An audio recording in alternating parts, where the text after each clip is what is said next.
আপনি রাগ জিদ ক্ষোভ নিয়ে দুনিয়াতে কাজ করেন না। যখন আপনার রাগ হয়ে যায় একটু চিন্তা করেন, রাগ আসে শয়তানের পক্ষ হতে, তাড়াহুড়া করবেন না। সাহাল ইবনে সাদ রাদিয়াল্লাহু তাআলা আনহু বলেন, আল ঈনাতু মিনাল্লাহ ওয়াল উজলাতু মিনাশ শায়াতিন, ধীর স্থিরতা নমনীয়তা এটা আসে আল্লাহর পক্ষ হতে, উগ্রতা তাড়াহুড়া এটা আসে শয়তানের পক্ষ হতে।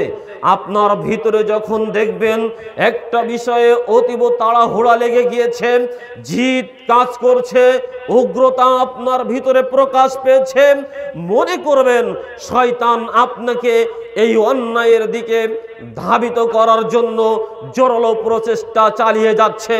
আপনি তখন সংবরণ হন, নিজেকে ধৈর্যশীলে রূপান্তরিত করুন, তাড়াহুড়া না করে চিন্তা ভাবনা করুন। পদক্ষেপ নিতে একটু ভাবনা চিন্তা করুন, পরামর্শ নিন, অতঃপর দ্বিতীয় পদক্ষেপে আপনি যান, দেখবেন একটি সুন্দর ফয়সালা আপনি পেয়ে গিয়েছেন। অতএব যখন পরিবারে, সমাজে অথবা ইত্যাদি কোনো জায়গায় আপনার মগজটাকে উগ্র করে দেয়, রাগান্বিত করে দেয়, তখন আপনি সাথে সাথে বলুন, আউযু বিল্লাহি মিনাশ শাইতানির রাজিম। আল্লাহ, তোমার কাছে আমি বিতাড়িত শয়তানের এই কুমন্ত্রণা হতে আশ্রয় প্রার্থনা করছি।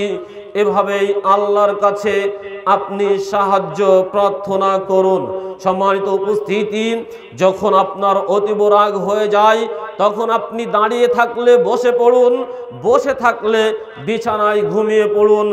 এতেও যদি আপনার রাগ দমন না হয় তাহলে আপনি সুন্দর করে উজু করে 2 রাকাত সালাতে দাঁড়িয়ে যান, ইনশাআল্লাহ আপনার রাগ সংবরণে চলে আসবে। আপনি একটা সঠিক চিন্তাশীল পদক্ষেপ নিতে পারবেন। আল্লাহ আপনাকে আমাকে উপস্থিত নারী পুরুষকে জীবন যুদ্ধের প্রতিটি ক্ষেত্রে রাগ এবং ক্ষোভ পরিহার করে, সঠিক বিবেচনা করে, জিদ পরিহার করে, বিচার বিবেচনা করে, নিজেকে সংবরণ করে সামাজিক, পারিবারিক, সাংসারিক সর্বক্ষেত্রে সঠিক সিদ্ধান্ত নেওয়ার তৌফিক দান করুন। সকলে বলি আল্লাহুম্মা আমিন।